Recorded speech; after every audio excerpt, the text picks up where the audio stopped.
अस्सलाम वालेकुम नादरीन, मैं हूं कमर मेकन और आप देख रहे हैं इस वक्त इंसाफ डिजिटल। सुप्रीम कोर्ट की बहुत अहम समाअत मुकम्मल हो चुकी है और तमाम सियासी पार्टियों को कल के लिए नोटिस जारी कर दिए गए हैं। हमारे साथ मौजूद हैं हमारे सीनियर सहाफ़ी सिद्दीक जान साहब, उसके साथ साथ एंकर पर्सन हमारे साथ मौजूद हैं। सीनियर सहाफ़ी वो है, मैं जूनियर सीनियर सहाफ़ी और एंकर असदुल्ला खान साहब मौजूद हैं और बोल न्यूज़ से सुप्रीम कोर्ट की रिपोर्टर हमारे साथ नीलम मौजूद हैं। सर, क्या समझते हैं आज की कार्रवाई जो हुई है, इस कार्रवाई का जो 2 दरख्वास्तें जमा करवाई गई थी इलेक्शन कमीशन और वजारत दफा की तरफ से, इलेक्शन को एक दिन पे करवाने के लिए क्या इनका कोई ग्राउंड बनता भी था या अदालत को मजीद उलझाने की सिर्फ कोशिश की गई है? देखिए, मैं सबसे पहले अगर एक लाइन बताऊं तो मैं ये कहूँगा कि चीफ जस्टिस पाकिस्तान उमर बंदियाल साहब का घटिया, गलीज और नीच किस्म के जो माफियाज हैं उनके सामने उन्होंने सरेंडर से इनकार किया है।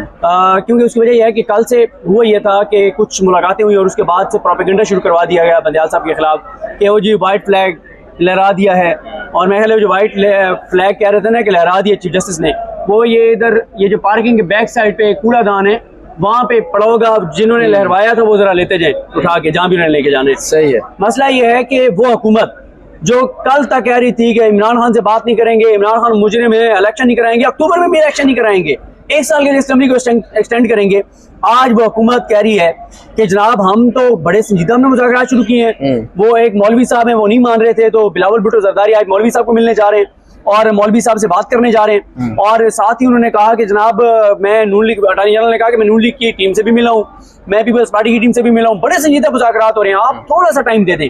और फिर उसके बाद जब फैसल चौधरी साहब रोशना पर आए, उन्होंने कहा कि वज़ीर दाखिला जो है वो हर 1 घंटे बाद धमकी देता है और वो कह रहा है जितना जोर लगाना है लगा लो, इलेक्शन जो है वो हम नहीं कराएंगे। तो उस पर अटॉर्नी जनरल ने कहा गैर संजीदा बयानात लोग देते रहते हैं, तो आप इन गैर संजीदा बयानात पे ना जाएं। संजीदा बयान यह है कि हम बड़े संजीदा हैं, अक्टूबर में इलेक्शन करने के लिए हम जो है वो इलेक्शन जो है वो कराएंगे हर सूरत में। तो मेरा ख्याल है कि ये बड़ी डेवलपमेंट है। मैं जरा असद भाई से भी एक सवाल कर लूँ। देखिए असद भाई, कल तक का जो माहौल था या आज समाज से पहले तक का जो माहौल था वो यही था कि जनाब के बंदियाल से मैनेज हो गए, डर गए, वो जो रात को मुलाकातें हुई हैं। लेकिन 2 चीजें बड़ी इंपॉर्टेंट हुई हैं। एक, हुकूमत का ये सरेंडर करना कि हम मुज़ाकरात कर रहे हैं बड़े सीधा, और मुज़ाकरात सिर्फ खान से ही हो रहे हैं ना, होने हैं और तो सब हुकूमत में। दूसरा, बंदियाल साहब कैटेगोरिकल कहना कि 14 मई की डेट बरकरार है, 14 मई की डेट कहीं नहीं जा रही। ठीक है। अच्छा देखें, एक तो यह है कि पिछले 3-4 दिन में माहौल अचानक तब्दील हुआ है। मजमूई तौर पर अगर हम माहौल देखें तो ये माहौल जो है ये हमें इंतखाबात की तरफ जाता हुआ पहली मरतबा नजर आना शुरू हुआ है। 14 मई को अगर नहीं होते तो 14 जून को हो सकते हैं या 14 जुलाई को हो सकते हैं। देखिए, चीफ जस्टिस साहब पहले दिन से एक बात कह रहे थे कि सारी कुव्वतें मिलकर फैसला कर लें, हमें फैसला ना करना पड़े तो ज़्यादा बेहतर है, क्योंकि सियासी मामला सियासी अंदाज में सियासी लोग अगर सुलझा लें तो ये ज़्यादा बेहतर है। बार बार कह रहे थे। एक वक्त तो ऐसा आया कि सब ने कहा कि ठीक है आज हम मुशावरत कर लेते हैं, आप कल तक का वक्त दे दें। उस वक्त तहरीक इंसाफ नहीं मानी, उन्होंने कहा कि नहीं जी ये 90 दिन से ऊपर अगर लेकर जाना है फिर तो आपको कानून साजी करनी पड़ेगी। अली जफर साहब और फवाद चौधरी साहब ने दोनों ने खड़े होकर आइन में तरमीम करनी पड़ेगी, पार्लियामेंट में ले जाना पड़ेगा और इसके अलावा जो है ये कोई और हल नहीं है। तो एक तो ये हुआ है कि अगर आप इसकी लार्जर पिक्चर देखें ना, तो लार्जर पिक्चर तो ये है कि इंतखाबात की तरफ अब पहली मरतबा माहौल नजर आना शुरू हुआ है। और दूसरा नुकता यह है कि एक वक्त में इंतखाबात की तरफ माहौल जाना शुरू हुआ है कि इंतखाबात अब एक वक्त में होंगे। और मेरा ख्याल है कि परसों जो मुलाकात हुई है उसमें चीफ जस्टिस साहब को कन्विंस किया गया है कि पाकिस्तान के फायदे में भी यही बात है कि इंतखाबात एक वक्त में हो।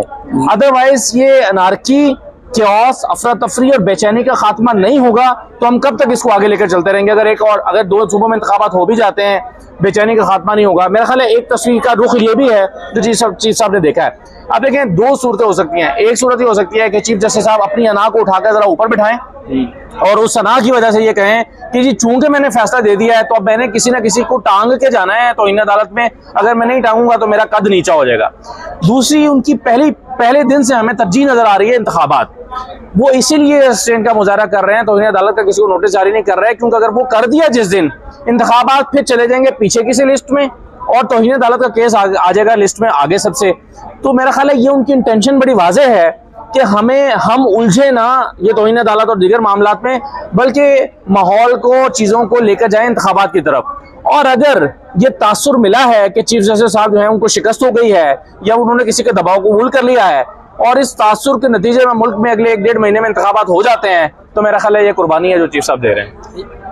यहाँ पर एक सवाल है सर, अगर इंतखाबात एक वक्त में लेकर जाते हैं तो पीटीआई को क्या गारंटी दी जाएगी, क्योंकि आईनी और कानूनी ऑर्डर जो सुप्रीम कोर्ट ने दी उस पर तो इदारे और हुकूमत अमल करती हुई नजर नहीं आ रही। तो एक वक्त में इंतखाबात आगे लेके जाने की क्या ग्राउंड पेश करेंगे या क्या जो गारंटी दी जाएगी या मुज़ाकरात में कैसे करेंगे? इसमें मैं असद भाई की तरफ जाने से पहले देखें, आज ये बात वो आज देखें ना, आज जो है ना ये बहुत इंपॉर्टेंट पॉइंट हुआ जब ये चीफ जस्टिस पाकिस्तान के सामने ये पॉइंट रखा गया कि देखें अगर आज पंजाब के इलेक्शन हो जाते हैं यानी 14 मई को हो जाते हैं, तो आइंदा फिर पंजाब के इलेक्शन 5 साल बाद 14 मई को उसकी मुद्दत पूरी हो रही होगी, ठीक है। KPK के 2 माह बाद हो जाते हैं, तो जुलाई में 5 साल बाद उनकी मुद्दत पूरी हो जाएगी। फिर अक्टूबर में अगर कौमी असम्बली के और 2 और सूबों के होते हैं, तो फिर अक्टूबर में 5 साल बाद तो ये तो फिर पूरे का पूरा आपका सिस्टम जो है वो मुस्तकिल बुनियादों पे डिस्टर्ब हो जाएगा। तो ये वो चीफ जस्टिस पाकिस्तान ने कहा कि देखिए ये वो नुक्ता है जो आपको उस वक्त हमारे सामने रखना चाहिए था जब हम केस सुन रहे थे। उस वक्त तो आप 3-2 और 4-3 में उलझे रहे जी। आप बहुत सी चीजें, फिर सिक्योरिटी के हवाले से भी बहुत सी चीजें जो आपको हमारे सामने रखनी चाहिए थी वो आपने नहीं रखी, आप 4-3 और 3-2 में उलझे रहे।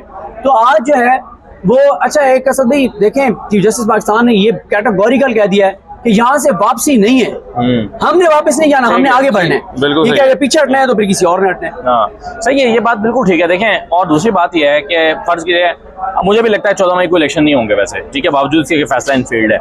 लेकिन अगर ये इलेक्शन 1 महीने या 1.5 महीने या 2 महीने के बाद हो जाते हैं पूरे पाकिस्तान में, तो मैं तो इसका क्रेडिट भी इसी सूरत हाल को दूंगा या इसी दबाव को दूंगा जो चीफ जस्टिस के इस फैसले से पैदा हुआ है। अगर ये ना हुआ होता, 14 मई का फैसला ना आता, चीफ जस्टिस ना डट के खड़े हो जाते और कहते कि 90 दिन में इंतखाबात होने हैं, तो आपके ख्याल में अक्टूबर और बल्कि अगले अक्टूबर की बातें हो रही थी चंद दिन पहले तक तो कि इलेक्शन तो अक्टूबर में भी नहीं होंगे, 2024 में जा सकते। आज ये सियासी कुव्वतें जो इंतखाबात एक वक्त में कराने के लिए मुज़ाकरात करने पर राजी हुई हैं, तो ये इसी मेरा ख्याल है इसी दबाव के नतीजे में हुई है जो सुप्रीम कोर्ट की तरफ से उनके ऊपर गया है। अदरवाइज कौन इलेक्शन करने जाना चाहता है? और मेरा ख्याल ये है कि चीफ जस्टिस साहब का फैसला बिल्कुल ठीक कह रहे हैं आपके, वो कहीं नहीं गया, वो बरकरार है। लेकिन इसी फैसले के नतीजे में आइंदा चंद दिन में इलेक्शंस होंगे। 14 मई को बहरहाल मुझे जाती तौर पर नजर नहीं आ रहा, लेकिन मेरा ख्याल है कोई राह खुद सुप्रीम कोर्ट निकालेगी। और अगर सुप्रीम कोर्ट खुद राह निकाल ले कि चलें हमने 14 की डेट दी थी और अब हम ही, और जो आपने सवाल किया था, मेरा ख्याल है कि ऐसा नहीं होगा कि हवा में दोबारा फैसला दे दिया जाए और 6 हफ्ते बाद कहें कि जी कुछ नहीं है। इसमें अंडरटेकिंग होंगी, तमाम स्टेक होल्डर्स की होंगी, सब आकर अदालत में अंडरटेकिंग कहेंगे और फिर वो अंडरटेकिंग दे के नहीं भाग सकते। इतना भी मजाक नहीं है कि आप अंडरटेकिंग दें सुप्रीम कोर्ट में कि हम ठीक है इलेक्शन करने के लिए तैयार हैं और भाग जाएं, और उसमें फिर वो कुव्वतें भी शामिल होंगी जो परसों यकीन दहानी करवा के गई हैं, वो भी उस अंडरटेकिंग में अगर ऑफिशियली नहीं भी आएंगी तो वो किसी और तरह से अपनी जो है वो आमादगी दे रही होंगी, तो तब ये इत्तफाक राय होगा, वरना फिर जाहिर है बाकी ऑप्शन तो सुप्रीम कोर्ट के सामने खुले ही हैं। आपको क्या लगता है अभी 5-6 दिन और दे दिए जाएंगे मुज़ाकरात, मामला ईद के बाद तक चला जाएगा?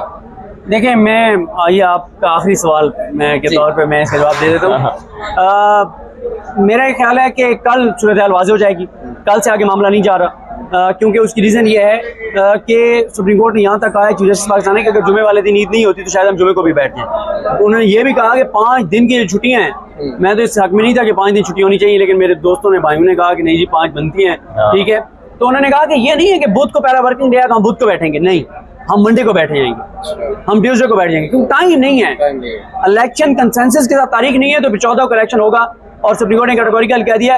और अगर ये इलेक्शन की तारीख नहीं देते, कंसेंसस नहीं करते, तो ये मैं आपको आज बता देता हूँ कि अगले हफ्ते सबसे बड़ा सरप्राइज सुप्रीम कोर्ट की तरफ से तैयार है इसके लिए, हुकूमत के लिए बहुत बड़ा सरप्राइज। ठीक है, बहुत शुक्रिया सदीक जान साहब, असदुल्ला खान साहब हमारे साथ मौजूद थे। अपनी दुआओं में जरूर याद रखिए।